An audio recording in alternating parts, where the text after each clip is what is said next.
نہ جانے کیوں ذہن کو ایک تھکن کا سا احساس ہو رہا تھا۔ محفوظ علی اور اس کے چھوٹے سے خاندان کا دکھ دیکھ کر کوئی بھی صاحب دل غم زدہ ہو سکتا تھا۔ بڑی بے کسی کا شکار تھا یہ گھرانہ۔ محفوظ علی کی نوجوان بیٹی، جس کے نقوش اچھے خاصے دلکش تھے، اس طرح نظر آ رہی تھی جیسے کوئی وحشت زدہ نگاہوں سے تکتا ہو اور سوچتا ہو کہ یہ در و دیوار اس کی پناہ گاہ بن سکتے ہیں۔ بھائی جوان اور ماں باپ کا واحد سہارا ہمیشہ ہمیشہ کے لیے چھن گیا ہو تو زندگی کس قدر خوف کا شکار ہو جاتی ہے، یہ احساس اس گھرانے سے ظاہر ہو رہا تھا۔ بلیو مون کے ایئر کنڈیشنڈ ڈائننگ ہال میں بیٹھ کر حیات علی نے کچھ اشیاء کا آرڈر دیا اور ثنا کے چہرے کو دیکھنے لگا۔ پھر بولا، تم بہت زیادہ متاثر ہو گئی ہو ثنا۔ دل تو ہے نا سینے میں حیات، کیا انسان کے دکھ سے متاثر نہیں ہوتا؟ میں سمجھتی ہوں مالک کائنات نے دلوں کے درمیان جو بے نام اور بے غرض رشتہ پیدا کر دیا ہے وہ کبھی نہیں ٹوٹ سکتا۔ ہاں، لیکن اس نے دلوں کی ساخت بھی عجیب بنائی ہے، کہیں وہ پتھر دل جو کسی کو زندہ درگور کر دیتے ہیں، اور کہیں وہ جو انہیں اس گور سے نکال لینا چاہتے ہیں اپنی جان کی بازی لگا کر۔ بالکل ٹھیک کہتے ہو حیات، ہم اس خاندان کے لیے کیا کر سکتے ہیں؟ ثنا، تمہاری یہ کیفیت دیکھ کر میرا دل یہ چاہتا ہے کہ میں ایسے لوگوں کو موت و زیست کی کشمکش سے نکالوں جو بے گناہ ہیں اور دوسروں کے مظالم کا شکار ہو گئے ہیں۔ میں ان گناہ گاروں کو جنہوں نے اپنے گرد مضبوط خول چڑھا رکھے ہیں منظر عام پر لا کر سزا دلواؤں گا، بشرطے کہ تم میرا ساتھ دو، اور خدا کرے کہ تمہارے یہ خواب سچے ہی نکلا کریں اور ان پر اسرار آنکھوں کی رہنمائی ہمیں بے گناہوں کو بے گناہ ثابت کرنے میں مددگار ثابت ہو۔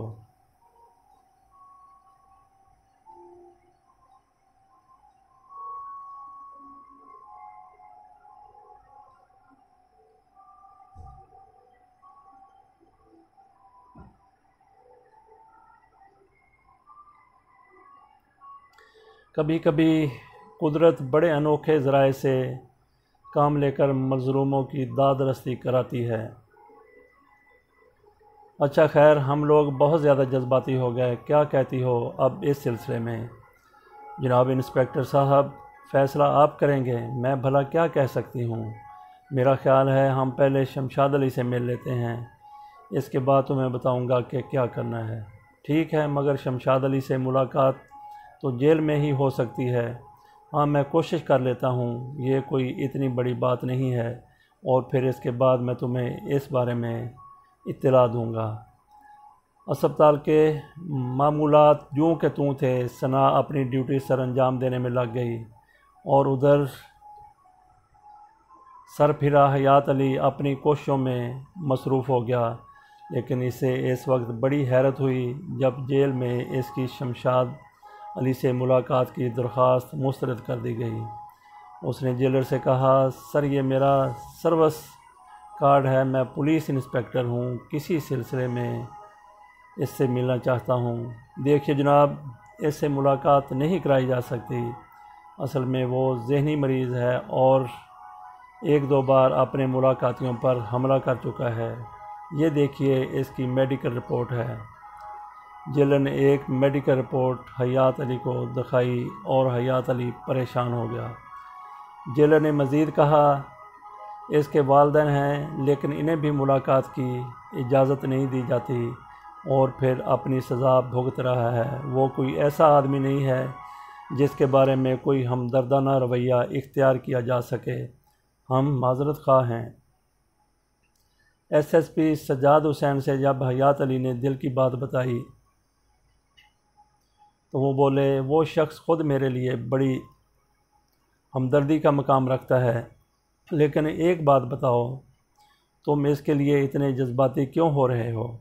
سر، آپ نے خود ہی ایک دو بار اس سلسلے میں مجھ سے بات کی تھی اور بڑے ہمدردانہ جذبے کا اظہار کیا تھا۔ آپ نے فرمایا تھا کہ اگر اس شخص کی بے گناہی ثابت کرنے کا کوئی ذریعہ نکل آئے تو میں اس کے لیے اپنی نوکری تک داؤ پر لگانے کو تیار ہوں۔ اور تم یقین کرو ایسی ہی بات ہے، میں اب بھی اس کے لیے دل میں یہی جذبہ رکھتا ہوں۔ اور پھر سب سے پہلے آپ یہ کوشش کیجئے کہ جیل میں اس سے ملاقات کی جا سکے۔ میں دعوے سے کہتا ہوں کہ ملاقات پر پابندی کسی بااثر شخصیت نے لگوائی ہے، باقاعدہ اس کا میڈیکل سرٹیفکیٹ بھی حاصل کیا گیا ہے، جس میں درج ہے کہ وہ ذہنی مریض ہے اور ملاقات کے دوران کسی پر حملہ بھی کر سکتا ہے۔ آپ یقین کیجئے ایسی بات بالکل نہیں ہے، لیکن بس ایک تحریک دل میں پیدا ہوئی ہے، خاص طور پر ڈاکٹر تصور جلیل کے کیس کے بعد۔ اس کیس کی نوعیت بالکل مختلف ہے، لیکن میں اس سلسلے میں کوشش کرنا چاہتا ہوں اور اس کے لیے مجھے آپ کی مدد درکار ہے۔ میں آئی جی صاحب سے پریشر ڈلواتا ہوں، میرا خیال ہے یہ کام ہو جائے گا۔ اور ایس پی سجاد حسین نے یہ کام واقع کر دکھایا۔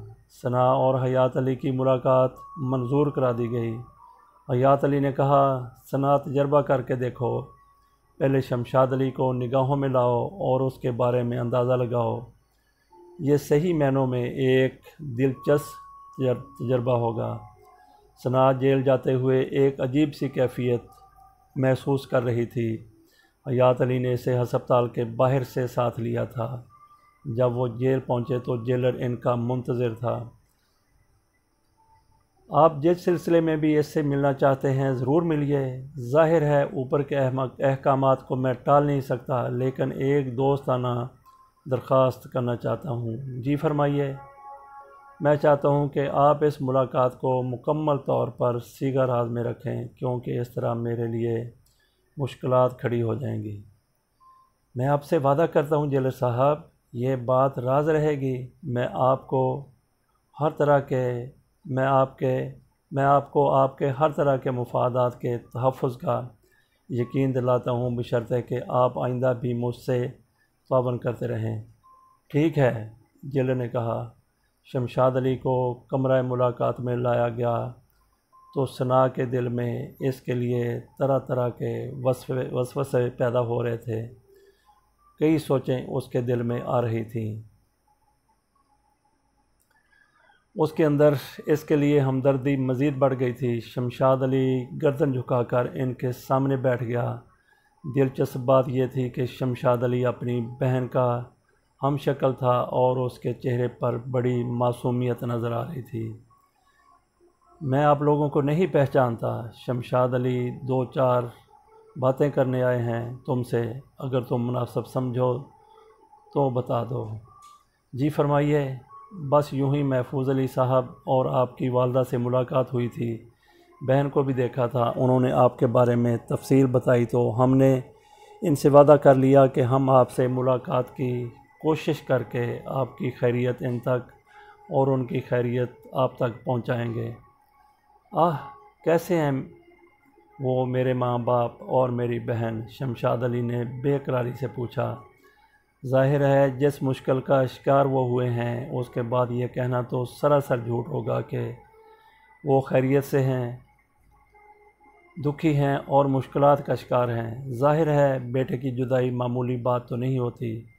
شمشاد علی کی آنکھوں میں آنسو تیرنے لگے۔ اس نے کہا، کیا انہیں مالی مشکلات بھی ہیں؟ میرا خیال ہے نہیں۔ ہاں، خاصی بڑی رقمیں میں نے ان کے نام سے بینک میں جمع کرا دی تھیں۔ میرے یہاں آنے کے بعد تو ان پر کوئی دباؤ نہیں ڈالا گیا۔ میرا خیال ہے نہیں۔ وہ خیریت سے ہیں، بس بیٹے کی جدائی سے غمزدہ ہیں۔ عمر قید ہوئی ہے مجھے، اب دیکھیں عمر کہاں تک ساتھ دیتی ہے۔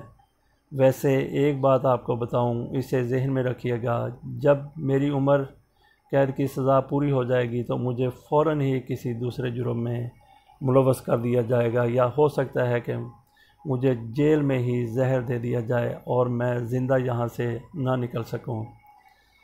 ان الفاظ پر حیات علی اور ثنا دونوں چونکے تھے۔ ثنا بغور شمشاد علی کا جائزہ لے رہی تھی۔ حیات علی نے اس سے پوچھا، آپ ایسا کیوں سوچ رہے ہیں؟ جواب میں شمشاد علی نے ہاتھ جوڑ دیے، خدا کے واسطے میرے ان الفاظ پر مجھے معاف کر دیجیے گا، میں ان کی وضاحت نہیں کر سکتا۔ حیات علی نے پرخیال انداز میں گردن ہلا دی۔ اس کے بعد وہ اس سے ادھر ادھر کے سوالات کرتے رہے اور پھر ملاقات کا وقت ختم ہونے سے پہلے ہی انہوں نے اس سے اجازت چاہی۔ بہت سی باتیں کہی تھیں۔ اس نے اپنے والدین کے لیے یہ بھی کہا تھا کہ اگر وہ دوبارہ یہاں آ سکیں یا اپنے ذرائع سے کام لے کر والد یا والدہ صاحبہ کو ملاقات کے لیے یہاں لا سکیں تو وہ زندگی بھر ان کا احسان مانے گا۔ اور پھر خود ہی مایوس لہجے میں کہنے لگا، لیکن نہیں، آپ ایسا نہ کریں، 1 سال سے زیادہ ہو چکا ہے، ہمارے دلوں میں سلگتی آگ چنگاریوں کی طرح روشن تو ہے لیکن شعلے دب گئے ہیں اور اب صرف سوزش باقی ہے۔ دوبارہ ملیں گے تو یہ آگ پھر بھڑک اٹھے گی۔ حیات علی اس سے خدا حافظ کہہ کر باہر نکلا تو جیلر نے ایک بار پھر اس سے کہا، انسپکٹر صاحب تعاون کیجیے گا۔ کیا آپ بتا سکتے ہیں جیلر صاحب کہ آپ اس سلسلے میں اس قدر احتیاط کیوں برت رہے ہیں؟ نہیں بتا سکتا، اور براہ کرم آپ حد سے آگے نہ بڑھیں۔ یہ بھی آئی جی صاحب کی ہدایت تھی، ورنہ شاید میں اس قدر جرأت نہ کرتا۔ اچھا، خدا حافظ۔ ایک عجیب سا پراسرار تاثر ان دونوں کے ذہنوں پر قائم ہو گیا تھا، لیکن یہ اچھا ہی تھا کیونکہ ثنا اپنے آپ کو شمشاد علی کے بارے میں خواب دیکھنے کے لیے تیار کر چکی تھی۔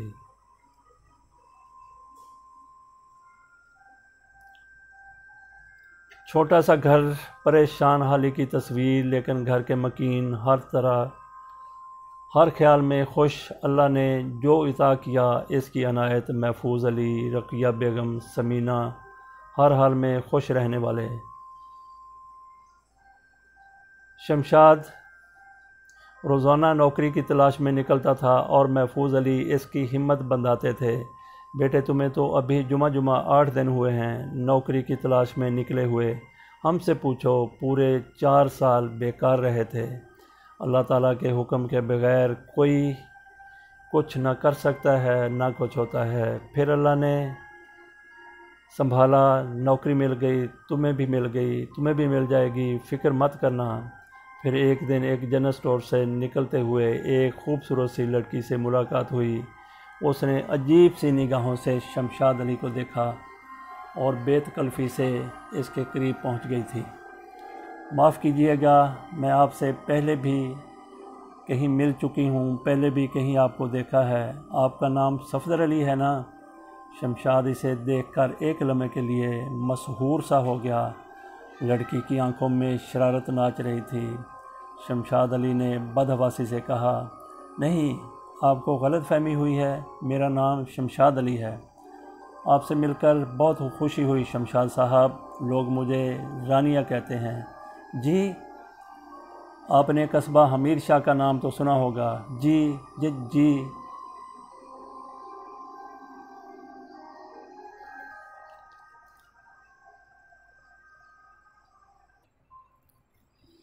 یوں سمجھ لیجئے کہ آدھا قصبہ ہماری ملکیت ہے اور اس کے اطراف میں پھیلی ہوئی زمینیں بھی۔ جی، ارے کیا جی کر رہے ہو آپ؟ آئیے میرے ساتھ ایک کپ چائے پیجئے۔ جی، وہ میں سنیں، جب کوئی بہانہ کیا جاتا ہے تو اس کا مطلب یہ ہوتا ہے کہ انسان کسی سے ملنا نہیں چاہتا۔ نہیں، ایسی بات نہیں ہے، گویا آپ مجھ سے ملنا چاہتے ہیں۔ اس نے شمشاد علی کی طرف دیکھتے ہوئے کہا، جی ہاں، تو آئیں پھر میرے ساتھ چائے پئیں۔ ریستوران میں اس نے کہا، شمشاد علی صاحب معاف کیجیے گا، مجھے کسی صفدر علی کی تلاش نہیں تھی۔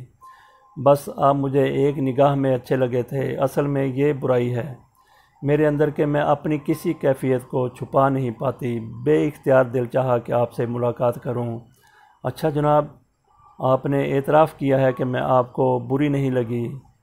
آپ مجھے اپنا پتہ بتائیے۔ میں یہاں ہی پسماندہ بستی میں رہتا ہوں۔ میرا مطلب ہے جی، میں آپ کا مطلب اچھی طرح سمجھ رہی ہوں، لیکن جناب آپ مجھے اچھے لگے ہیں، برا نہ مانیے گا اور یہ نہ سمجھیے گا کہ ہر شخص مجھے اچھا لگنے لگتا ہے اور میں کوئی کھیل کھیلنے لگتی ہوں۔ بالکل ایسی بات نہیں ہے، مجھے بد کردار نہ سمجھیں، آپ کی مہربانی ہوگی۔ ارے نہیں، آپ کیسی باتیں کر رہی ہیں؟ بس آپ مجھے اچھے لگے ہیں اور میں آپ سے ملتے رہنا چاہتی ہوں۔ جی پتہ بتائیے، آپ غائب ہو گئے تو میں کیا کروں گی؟ شمشاد علی نے اسے اپنا پتہ بتایا، لیکن وہ کچھ ضرورت سے زیادہ ہی تیز تھی۔ شمشاد علی کے ساتھ اس کی گھر آئی، محفوظ علی، سمینہ اور رقیہ بیگم سے ملی، ان سے خوب باتیں کی اور پھر اپنی کار میں بیٹھ کر واپس چلی گئی۔ محفوظ علی تشویش بھری نگاہوں سے شمشاد علی کو دیکھ رہے تھے۔ پھر انہوں نے کہا، کتنی ملاقاتیں ہو چکی ہیں؟ جواب میں شمشاد علی سادگی سے اس ملاقات کے بارے میں بتانے لگا۔ بہت تیز لڑکی ہے اور بہت بڑے آدمی کی بیٹی ہے۔ اپنے تجربے کی بنا پر یہ کہہ سکتا ہوں کہ غلط کردار کی واقعی نہیں ہے، لیکن کافی خطرناک ہے، ذرا ہوشیار رہنا۔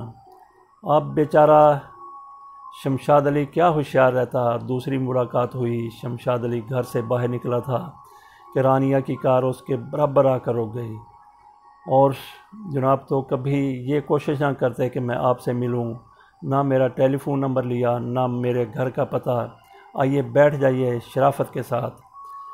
شمشاد اس کے ساتھ بیٹھ گیا۔ پورا دن وہ اس کے ساتھ رہی اور اس دن شمشاد علی کو رات کو بستر پر نیند نہیں آئی، رانیہ ہی کے بارے میں سوچتا رہا تھا، یہاں تک کہ پھر ایک دن رانیہ نے اسے پیشکش کی کہ وہ اس کے بھائی سے ملے۔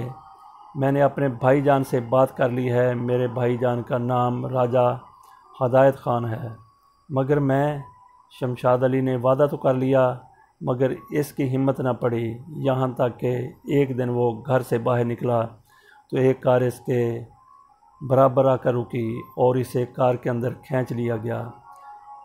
پھر اس کے چہرے پر ایک رومال رکھ دیا گیا جس میں غالباً کوئی بے ہوش کرنے والی چیز تھی، اور اس کے بعد جب اس کی آنکھ کھلی تو وہ ایک انتہائی خوبصورت سجے سجائے کمرے میں تھا، بستر پر لیٹا ہوا تھا اور ایک بہت ہی پررعب شخصیت کا مالک دراز قامت آدمی اس کے سامنے موجود تھا۔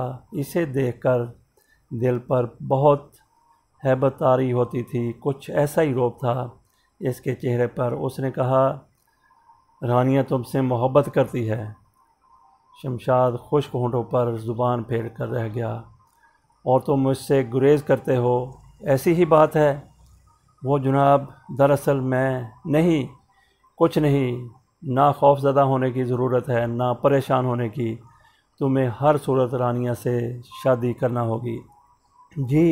جی شمشاد علی بکھلائے ہوئے انداز میں بولا، ہم تمہارے بارے میں مکمل معلومات حاصل کر چکے ہیں۔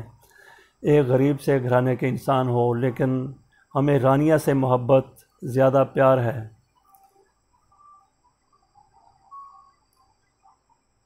ہم اس سے تمہاری شادی کر دیں گے، لیکن تمہیں سب کچھ بھولنا ہوگا، اپنا ماضی، اپنے ماں باپ۔ ہاں، تم ان کے لیے جو چاہو کر سکتے ہو، تمہارا کچا مکان خوبصورت پکے مکان میں تبدیل ہو جائے گا، تمہارے والدین کے لیے اتنا بینک بیلنس مہیا کر دیا جائے گا کہ تمہارے بغیر انہیں کوئی تکلیف نہیں ہوگی، لیکن تم اس گھر کو بھول جاؤ گے، اپنے والدین کو بھول جاؤ گے، کوئی بھی تمہیں یاد نہیں رہے گا، ہم تمہیں جو حیثیت، جو نام دیں گے، تمہیں اسی نام کے ساتھ بقیہ زندگی گزارنی ہوگی۔ اور سنو، یہ تمہیں سوچنے کے لیے نہیں بتایا جا رہا، سوچتے صرف ہم ہیں اور کرتے دوسرے ہیں، کیا سمجھے؟ لیکن اس کے باوجود وہ تیار نہ ہوا تو ایک دن پھر اسے اسی طرح اغوا کر لیا گیا اور جب پھر وہ واپس آیا تو اس کا جسم زخموں سے چور تھا۔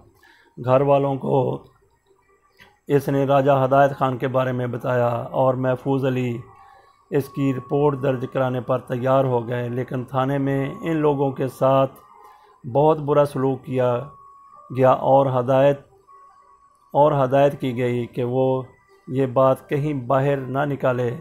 پھر اس کے بعد محفوظ علی بھی مجبور ہو گئے اور شمشاد قصبہ امیر شاہ چلا گیا۔ راجہ ہدایت خان کی شاندار حویلی میں اسے خوش آمدید کہا گیا اور سادگی سے اس کا نکاح رانیہ سے کر دیا گیا۔ زندگی گزرتی رہی۔ اسے اپنے ماں باپ سے ملنے کی اجازت نہیں تھی، لیکن کبھی کبھی ٹیلی فون پر وہ ان سے بات کر لیتا تھا۔ یہ ٹیلی فون بھی راجہ ہدایت خان نے اسے خرید کر دیا تھا کہ وہ اپنے والدین کو دے دے۔ غرضے کہ وہاں پرسکون زندگی گزار رہا تھا کہ ایک دن رانیہ اس کے پاس آئی اور اس سے کہا کہ کیا تم یہ سمجھتے ہو کہ تم اور میں ایک آزاد زندگی گزار رہے ہیں؟ نہیں رانیہ، ہم آزاد کہاں ہیں؟ تمہارے دل میں یہ خیال کبھی پیدا نہیں ہوا کہ ہم بھی آزادی کی فضا میں اڑنے والے پنچھیوں کی طرح وقت گزاریں؟ پہلی بات تم مجھے یہ بتاؤ کہ میں نے زبردستی تم سے شادی کی ہے، اپنے بھائی کو مجبور کر کے۔ کیا تم نے کبھی دل سے مجھے قبول کیا ہے؟ تم نے کیا محسوس کیا رانیہ؟ کیا میری ذات سے تمہیں کوئی شکایت ہوئی ہے؟ بے شک شکایت نہیں ہوئی، لیکن میں نے تمہارے اندر محبت کی وہ امنگ نہیں پائی۔ اس میں تمہاری محبت میں کمی کا کوئی دخل نہیں ہے۔ بس یوں سمجھو کہ میں اپنے ماں باپ سے دور رہ کر خوش نہیں ہوں۔ شمشاد، میں ایک سازش کا شکار ہو رہی ہوں، بہت بڑی سازش کا شکار ہو رہی ہوں۔ مجھے اپنی زندگی کا خطرہ ہے۔ میں تمہیں صرف اتنا بتا سکتی ہوں کہ ہدایت خان صاحب میرے سگے بھائی نہیں ہیں۔ کہانی بہت لمبی ہے، بعد میں تفصیل بتاؤں گی۔ میں نے فیصلہ کر لیا ہے کہ میں تمہیں خاموشی سے لے کر یہاں سے نکل جاؤں گی۔ شمشاد بیچارہ سیدھا سادہ آدمی تھا، وہ خوف زدہ ہو گیا اور بولا، مگر رانیہ، اگر راجہ صاحب کو پتہ چل گیا تو؟ ہم انہیں پتہ نہیں چلنے دیں گے۔ میں اپنے زیورات اور نقد رقم جو بہت بڑی ہے اور ہماری زندگی میں بھرپور معاون ثابت ہو سکتی ہے لے کر یہاں سے نکل جائیں گے۔ میں جانتی ہوں کہ اگر ہم پولیس سے مدد لیں گے تو وہ راجہ صاحب کی مدد کرے گی۔ ہم خاموشی سے یہاں سے نکل چلیں گے اور کسی گمنام گوشے میں جا کر زندگی کا آغاز کریں گے۔ رانیہ، مجھے ڈر لگتا ہے۔ تم جانتی ہو راجہ صاحب کتنی پر اسرار قوتوں کے مالک ہیں۔ وہ تو ٹھیک ہے، لیکن میں یہ قدم اٹھانے کے لیے مجبور ہوں۔ تم میرے شوہر ہو، میرا ساتھ دو، بزدلی مت دکھاؤ۔ ٹھیک ہے، جیسا تم پسند کرو۔ اور اس رات باہر بارش ہو رہی تھی جب رانیہ ایک بہت بڑا سوٹ کیس لے کر اس کے پاس پہنچ گئی۔ اس میں چند جوڑی کپڑے ہیں اور زیادہ تر میرے زیورات اور لاکھوں روپے کی دولت بھری ہوئی ہے۔ چلو نکلتے ہیں۔ نہیں رانیہ، اس طرح گھر چھوڑ کر نہیں جاتے بیٹے۔ تم جانتی ہو کہ اگر تم چلی گئی تو میری کتنی بڑی بدنامی ہوگی۔ یہاں تک اس دولت کا تعلق ہے جو تمہارے سوٹ کیس میں ہے، مجھے اس کی کوئی ضرورت نہیں ہے اور لالچ بھی نہیں ہے۔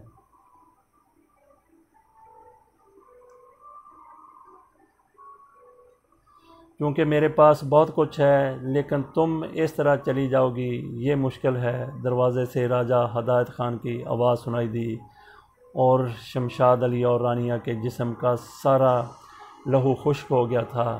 دونوں تھر تھر کانپنے لگے تھے۔ چلو شمشاد، سوٹ کیس اٹھاؤ۔ اور رانیہ بیٹے آؤ، تمہیں اگر مجھ سے کوئی شکایت ہے تو ہم دیکھ لیں گے، آپس میں کوئی فیصلہ کر لیں گے۔ رانیہ کو تو جیسے کاٹو تو بدن میں لہو نہیں تھا۔ دونوں نے مشینی انداز میں عمل کیا اور راجہ ہدایت خان کے ساتھ ساتھ چل پڑے۔ راجہ ہدایت خان نے انہیں ایک کمرے میں لے گیا اور پھر اس نے انہیں ساتھ ساتھ بٹھاتے ہوئے کہا، میری بہن مجھ سے جدا ہو جائے گی۔ وہ میرے بارے میں دل میں اتنے برے خیالات رکھتی ہے۔ میرے بچوں، مجھے بتاؤ میں نے تمہارے ساتھ کیا زیادتی کی ہے، میں اس کا ازالہ کر دوں گا۔ یہ کہہ کر راجہ ہدایت خان نے ایک ملازمہ کو آواز دی اور اس سے کوئی مشروب لانے کو کہا۔ 3 گلاس مشروب آ گئے اور راجہ صاحب کے محبت بھرے انداز پر دونوں نے مشروب کے گلاس اٹھائے اور انہیں خالی کر دیا۔ راجہ صاحب کے ہونٹوں پر مسکراہٹ تھی، لیکن گلاس کا مشروب ختم کرتے ہی ان پر غنود کی طاری ہونے لگی۔ اور پھر دوسرے دن جب نہ جانے کس وقت شمشاد کی آنکھ کھلی تو اس نے رانیہ کو لہو لہان اپنے قریب پڑے ہوئے دیکھا۔ اس کا چہرہ پتھر سے بری طرح کچل دیا گیا تھا اور وہ انتہائی بری حالت میں لاش کی شکل میں اپنے بستر پر پڑی ہوئی تھی۔ ساتھ ہی لوہے کا وہ ہتھیار بھی تھا جس سے رانیہ کے چہرے کو پاش پاش کر دیا گیا تھا۔ ناک کی ہڈی ٹوٹ گئی تھی، پیشانی کرچی کرچی ہو گئی تھی، جبڑے ٹوٹ کر پھیل گئے تھے، ایک بھی دانت سلامت نہیں تھا۔ اتنی بھیانک شکل ہو گئی تھی رانیہ کی کہ دیکھی نہیں جاتی تھی۔ سب سے پہلے ایک ملازمہ نے اس کی لاش دیکھی تھی اور دہشت سے چیختی ہوئی کئی قدم آگے بڑھی تھی اور پھر گر کر خاموش ہو گئی تھی۔ بس اس کے بعد شمشاد علی کو گرفتار کر لیا گیا۔ لوہے کے اس ہتھیار پر شمشاد علی کے ہاتھوں کے نشانات موجود تھے۔ وہ لاکھ انکار کرتا کہ وہ قاتل نہیں ہے، لیکن تسلیم نہیں کیا گیا۔ ہاں، عدالت نے اسے سزائے موت نہیں دی کیونکہ کہیں سے کوئی ایسا عینی گواہ نہیں مل سکا تھا، اور پھر راجہ ہدایت خان نے یہ ہدایت کر دی تھی کہ اسے سزائے موت کی بجائے عمر قید دلوائی جائے۔ چنانچہ اسے عمر قید ہو گئی اور اب تقریباً 1.25 سال ہو گیا تھا وہ قید میں ہی تھا۔ یہ تھی شمشاد کی کہانی۔ اور پھر جب دوسری صبح ثنا حیدر کی آنکھ کھلی تو اس کے بدن میں پھر تھر تھری دوڑ گئی۔ شمشاد کو نگاہوں میں لا کر اس نے جو خواب دیکھا تھا وہ ایک ایسا انوکھا خواب تھا جسے سچ کہتے ہوئے حیرت ہوتی تھی، لیکن حقیقت یہی تھی۔ اس نے ساری تفصیل حیات علی کو بتا دی اور حیات سر پکڑ کر بیٹھ گیا۔ خدا کی پناہ، تم تو خواب دیکھ رہی تھی، لیکن میں ساری رات جاگتا رہا ہوں، اس احساس کے ساتھ کہ کیا واقعی تم سچے خواب دیکھتی ہو، مگر جو کہانی تم نے مجھے سنائی ہے اس قدر مربوط ہے اور اس کے اتنے شواہد ملتے ہیں کہ میں دنگ رہ گیا ہوں۔ ثنا، خدا کی قسم، اگر تمہارے ان خوابوں کو ہم کسی خاص مقصد کے لیے استعمال کر لیں تو میں سمجھتا ہوں کہ ان سے ہونے والی آمدنی سے ہم دنیا کے امیر ترین لوگ بن سکتے ہیں۔ حیات، تم یقین کرو، میرا تو خون خشک ہو کے رہ گیا ہے، جان نکل جاتی ہے میری جب میں اپنی اس پر اسرار قوت کے بارے میں سوچتی ہوں۔ یہ جان نکلنے کی بات نہیں ہے ثنا، اس طرح تو ہم بڑے بڑے مجرموں کا کچا چھٹا کھول سکتے ہیں۔ چلو، کہانی کا ایک پہلو تو روشن ہو گیا، ہمیں یہ کلیو مل گیا کہ راجہ ہدایت خان نے رانیہ کو خود قتل کرایا ہے، لیکن اس کا محرک کیا ہے؟ کیا صرف ایک سزا؟ میں سمجھتا ہوں یہ صرف ایک سزا نہیں ہے۔ اور اب ثنا، میں وہ بات کہنے جا رہا ہوں جس پر شاید تم دیر تک لرزتی رہو، لیکن یہ سچائی ہے، ہمیں یہ سب کچھ کرنا ہوگا اور اسے کیے بغیر کوئی چارہ کار نہیں ہے۔ کیا ثنا؟ ہم قصبہ امیر شاہ چلیں گے اور تمہیں راجہ ہدایت خان کی حویلی میں رہنا ہوگا اس وقت تک جب تک تم صحیح طریقے سے راجہ ہدایت خان کے بارے میں معلومات حاصل نہیں کر لیتی۔ ثنا واقعی دہشت زدہ ہو گئی تھی۔ اس نے کہا، حیات، تم مجھ سے وہ کام لے رہے ہو جس کی میں ذرا بھی اہل نہیں ہوں۔ نہیں ثنا، میں نے اپنی زندگی کے لیے نہ جانے کیا کیا منصوبے بنا رکھے ہیں۔ تم یقین کرو، میں جس قدر جذباتی ہو گیا ہوں تمہارا یہ خواب سن کر تم سوچ بھی نہیں سکتی۔ مگر ہم آخر راجہ ہدایت خان کی حویلی میں کیسے داخل ہوں گے، اور کون سا طریقہ ہوگا جس کی بنیاد پر میں اس کے سامنے جا سکوں گی؟ مجھے تو ایسے آدمی سے خوف محسوس ہوگا۔ تمہیں یہی خوف اپنے دل سے نکالنا ہے ثنا میرے لیے، مگر مجھے بتاؤ تو صحیح، ہم وہاں جائیں گے کیسے؟ میں اس کے بارے میں سوچ کر بتاتا ہوں کہ وہ کون سا طریقہ کار ہوگا۔ ایک بار اور بتاؤ، کیا راجہ ہدایت خان کی ہدایت پر ہی جیل میں شمشاد علی سے ملاقات پر پابندی لگائی گئی ہے؟ 100%، اور یہ بھی میرے علم میں ہے، بلکہ پہلے سے جانتا ہوں اس بات کو کہ شمشاد کو سزا دلوانے میں کسی بڑے آدمی کا ہاتھ تھا۔ اس بڑے آدمی کا نام منظر پر نہیں آ سکا تھا، لیکن ہم پولیس والے ہیں، ہم جانتے ہیں کون سا کام کیسے ہوتا ہے۔ ہسپتال کا کیا ہوگا؟ 1 مہینے کی چھٹی منظور کرائے دیتا ہوں، اور ویسے بھی ثنا بے شک تمہارا گھر سے رابطہ منقطع ہے، لیکن تم نرس کی نوکری کرنے کے لیے مجبور نہیں ہو، میں تمہاری بھرپور کفالت کر سکتا ہوں۔ کس حیثیت سے؟ حیثیت تو میں تمہیں کل دینے کے لیے تیار ہوں، لیکن اگر تم خود قبول نہ کرو تو میں کیا کروں؟ اس وقت میرے پاس ایک فلیٹ خالی پڑا ہوا ہے، میں اسے تمہارے لیے سجا دیتا ہوں۔ اکیلی رہوں گی اس فلیٹ میں؟ ثنا نے اس کی طرف دیکھتے ہوئے ذرا تندی سے کہا، عجیب آدمی ہو ثنا تم، جب میں کچھ کہتا ہوں تو اسے تسلیم نہیں کرتی، اور باتیں ایسی کرتی ہو کہ دل ڈول جاتا ہے۔ تم دیکھ لو کیا کر سکتے ہو۔ کچھ نہیں، فی الحال تم اپنی ڈیوٹی کرو، میں راجہ ہدایت خان کے بارے میں معلومات حاصل کر کے تمہیں رپورٹ دیتا ہوں۔ اور یہ رپورٹ 2 دن کے بعد ہی ثنا کو دے دی گئی۔ جناب عالی، آپ چھٹی اپلائی کر دیں، بلکہ درخواست لکھ دیں، میں اسے منظور کرائے لیتا ہوں۔ تم کیسے منظور کراؤ گے؟ میں یہ درخواست باقاعدہ پیش کروں گی۔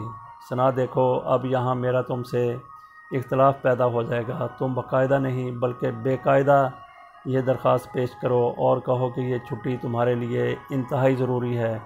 اگر چھٹی نہیں ملتی تو تم استعفیٰ دینے کی بات کرو۔ ثنا نے پریشان نگاہوں سے حیات کو دیکھا تو وہ بولا، ثنا مجھ پر بھروسہ کرو، میں تمہیں ہر طرح سے سنبھال لوں گا۔ اوکے، ثنا نے ٹھنڈی سانس بھر کر کہا۔ حیات علی اس قدر معمولی شخصیت کا مالک بھی نہیں تھا۔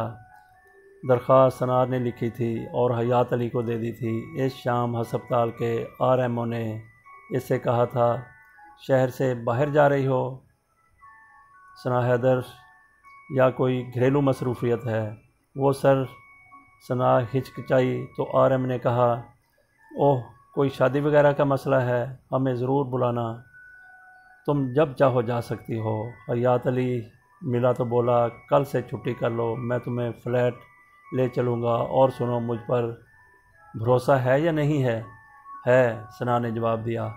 حیات اسے ایک خوبصورت فلیٹ میں لے آیا۔ ثنا کو یہ جگہ بہت پسند آئی تھی۔ 2-3 دن یہاں آرام کرو، اس دوران میں قصبہ امیر شاہ سے ہدایت خان کے بارے میں مزید معلومات حاصل کرتا ہوں۔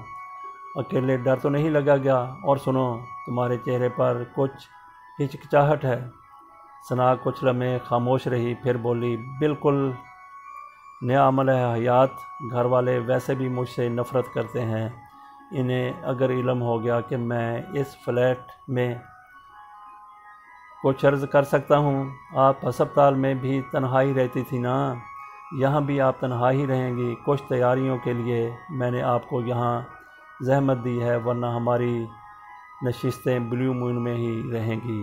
نہیں، اب ایسا بھی نہیں ہے، آپ بہت اچھے ہیں حیات علی، میں آپ کی یہ توہین کبھی نہیں کر سکتی، سوال ہی پیدا نہیں ہوتا۔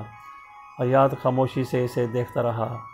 یہاں اس فلیٹ میں ایک تنہا زندگی کا اپنا ہی مزہ تھا، اور نہ جانے کیسے کیسے احساسات میں مبتلا تھی۔ خاص بات یہ تھی کہ وہ اپنے خوابوں سے خوف زدہ رہنے لگی تھی۔ ہدایت کو آنکھیں بند کرتے ہوئے یہ احساس دل میں جاگزیں ہو جاتا کہ کہیں کسی کے بارے میں کوئی خواب ذہن میں نہ آ جائے۔ کئی دن بعد حیات علی پھر اس کے پاس پہنچا۔ ایک انوکھا تجربہ ہے حیات میری زندگی کا۔ ماں باپ کے زیر سایہ رہی، بہن بھائی قریب رہے، اسپتال میں مجھے مجبوراً رہنا پڑا، ورنہ ڈیوٹی ختم کر کے گھر بھی جا سکتی تھی۔ گھر والوں کا رویہ جب اس قدر خشک پایا تو اتنی بے ضمیر بھی نہیں تھی کہ اس کے باوجود ان پر مسلط رہتی، لیکن یہاں محترمہ مجبوری ہے، ورنہ آپ سے دور رہنے کو کس کا دل چاہتا ہے۔ خیر چھوڑیے، ہدایت خان کے بارے میں کافی معلومات حاصل کر کے آیا ہوں۔ قصبہ امیر شاہ بہت خوبصورت علاقہ ہے، اس کے اطراف میں باغات ہی باغات پھیلے ہوئے ہیں، اور جب امیر شاہ کی سرحد میں داخل ہوتے ہیں تو یوں سمجھ لو کہ دنیا بھر کے پھلوں کے باغات کے درمیان پہنچ جاتے ہیں۔ لیکن کیا زبردست پہرے داری ہوتی ہے، مجال ہے کوئی سڑک سے اتر کر ان باغوں میں داخل ہو جائے بغیر مالکان کی اجازت کے۔ ویسے ان میں سے آدھے باغ راجہ ہدایت خان کے ہیں۔ راجہ ہدایت خان کی حویلی قصبہ امیر شاہ میں سب سے خوبصورت حویلی ہے، اور سب سے بڑی بات یہ کہ راجہ ہدایت خان ماہر روحانیات ہیں۔ ان کی روحانیت کے قصے دور دور تک بیان کیے جاتے ہیں۔ مریدین ان کی خدمت میں حاضری دیتے ہیں اور وہ باقاعدہ لوگوں کی حاجتیں پوری کرتے ہیں۔ دراصل راجہ صاحب اگر کسی شخص کو کوئی بشارت دے دیتے ہیں تو گروہ کے ارکان خفیہ طور پر عمل کر ڈالتے ہیں، جن میں قتل و غارت گری کا عمل بھی شامل ہے۔ راجہ صاحب کا اثر و رسوخ بھی کافی ہے۔ راجہ صاحب کی بیگم، 2 بیٹے بیٹی البتہ شاید کوئی نہیں ہے۔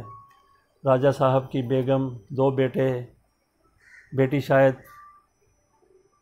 کوئی نہیں ہے۔ یہ رانیہ جس کا قتل کر دیا گیا راجہ صاحب کی بہن تھی، اور سنا ہے کہ بڑی لاڈلی اور چہیتی خاتون خوش دل پھینک بھی واقع ہوئی تھی، اور 2 افراد ان کے عشق میں گرفتار ہو کر سزا پا چکے ہیں، اور سزا یہ ہے کہ دوسرے سے غائب ہی ہو گئے، کہ وہ سرے سے غائب ہی ہو گئے، پھر کسی نے انہیں نہیں دیکھا اور نہ ہی ان کے بارے میں کچھ معلومات حاصل ہوئیں۔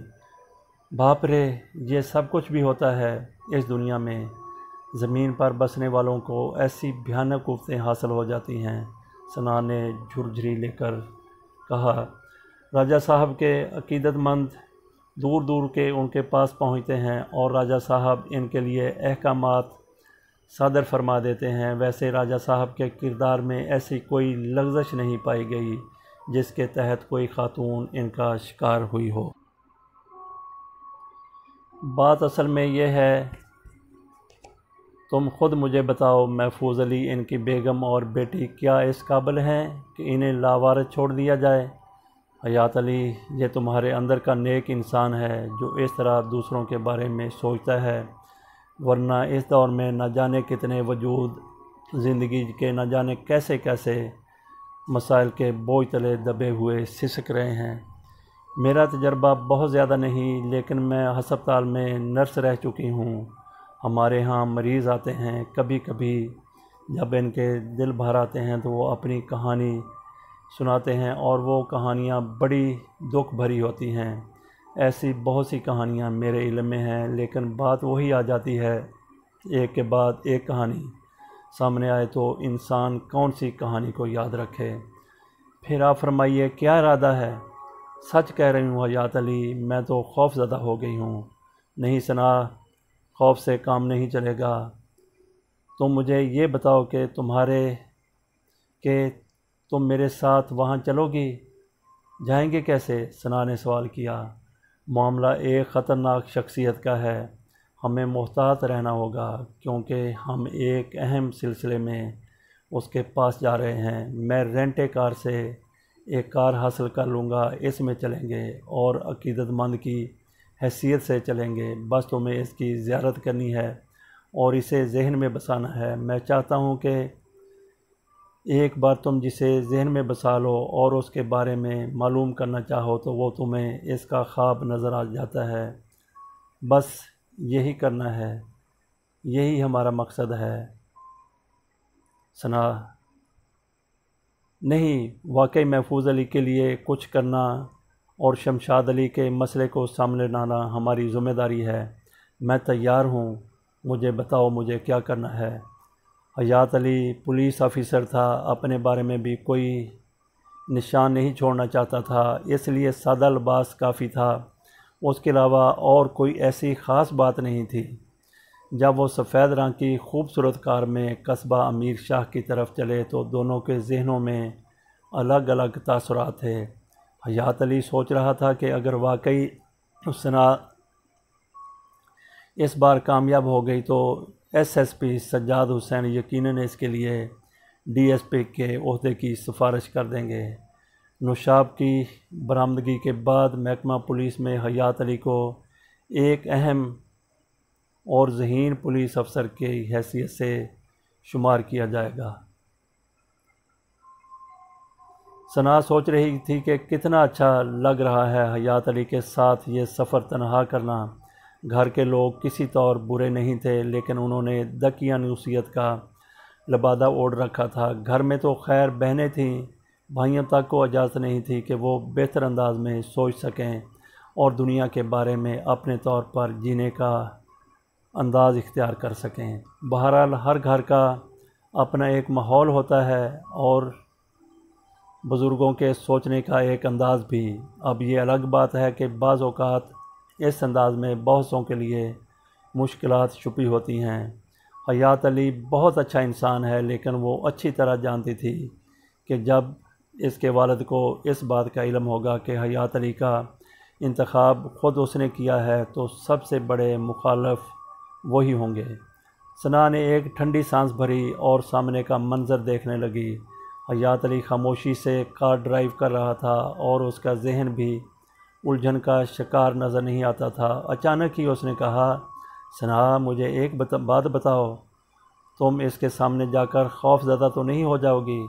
میرا مطلب ہے وہ سب کچھ کر لو گی جس کے لیے ہم آئے ہیں؟ ہاں میں کر لوں گی۔ اب میں اس قدر ڈرپوک بھی نہیں ہوں کہ کام کی باتوں سے بھی ڈرتی رہوں، البتہ اس میں ذرا سی جھجک ہوگی میرے اندر، لیکن آپ بے فکر رہیں حیات علی، میں یہ اداکاری کر لوں گی۔ طے یہ کیا گیا تھا کہ دونوں ایک رومانی جوڑے کی حیثیت سے راجہ ہدایت خان کے سامنے جائیں گے اور اس سے اپنے مستقبل کی زندگی کی مدد مانگیں گے۔ آخر کار وہ قصبہ امیر شاہ میں داخل ہو گئے۔ قصبے میں داخل ہوتے ہوئے ثنا کا دل بری طرح دھڑک رہا تھا۔ ویسے بھی یہ اس قوت کا دوسرا بڑا امتحان تھا۔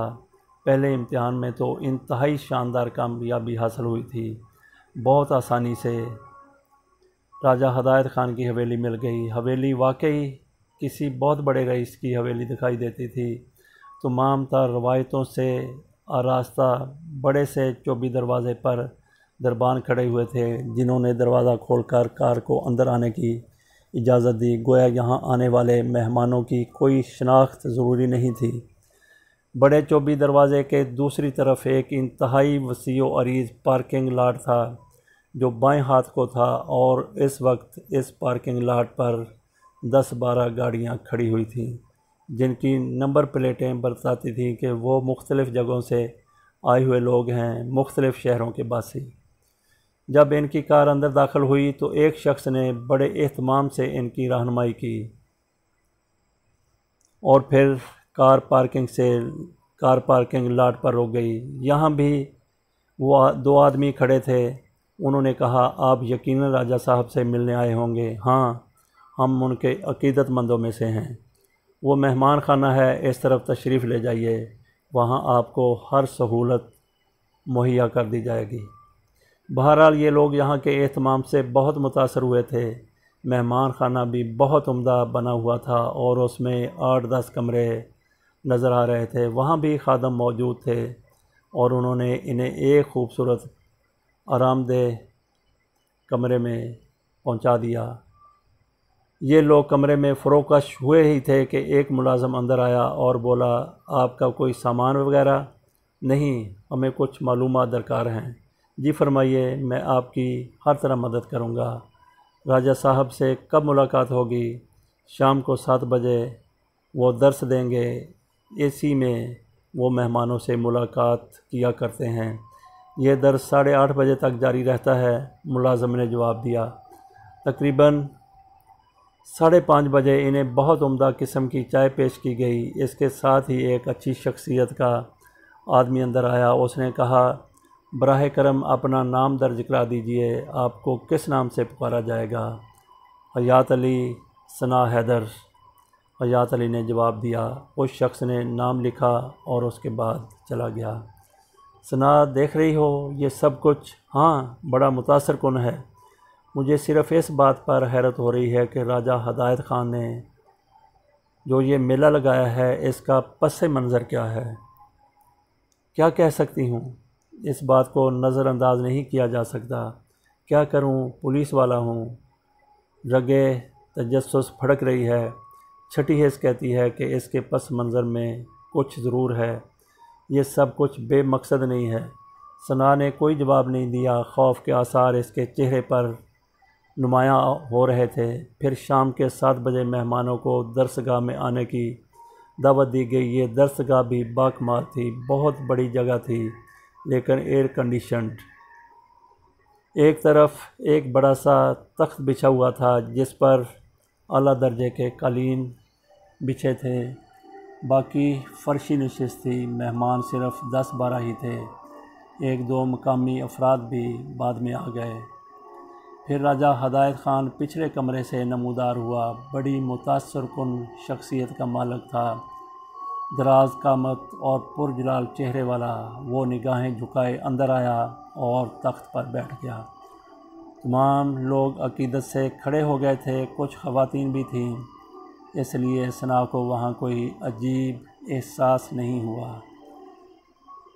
تخت پر آرام سے بیٹھنے کے بعد راجہ ہدایت خان نے حاضرین پر نگاہ دوڑائی۔ وہاں موجود ہر شخص کے چہرے کو غور سے دیکھا۔ غالباً 5ویں نمبر پر ثنا اور حیات علی تھے۔ ان کی نگاہیں راجہ صاحب کے چہرے پر جمی ہوئی تھیں، اور جب راجہ ہدایت کی نگاہیں ان پر پڑیں تو انہوں نے نمایاں طور پر راجہ کو چونکتے ہوئے دیکھا تھا۔ حیات علی کی عقابی نگاہیں بھی راجہ ہدایت کا جائزہ لے رہی تھیں۔ ایک ذہین پولیس آفیسر کی حیثیت سے اس نے اندازہ لگایا تھا کہ راجہ ہدایت خان کے پرجلال چہرے کی آڑ میں ایک شیطانی چہرہ چھپا ہوا ہے۔ اس نے ثنا سے سرگوشی میں کہا، ثنا، اپنا کام مت بھول جانا۔ ثنا خشک ہونٹوں پر زبان پھیر کر رہ گئی۔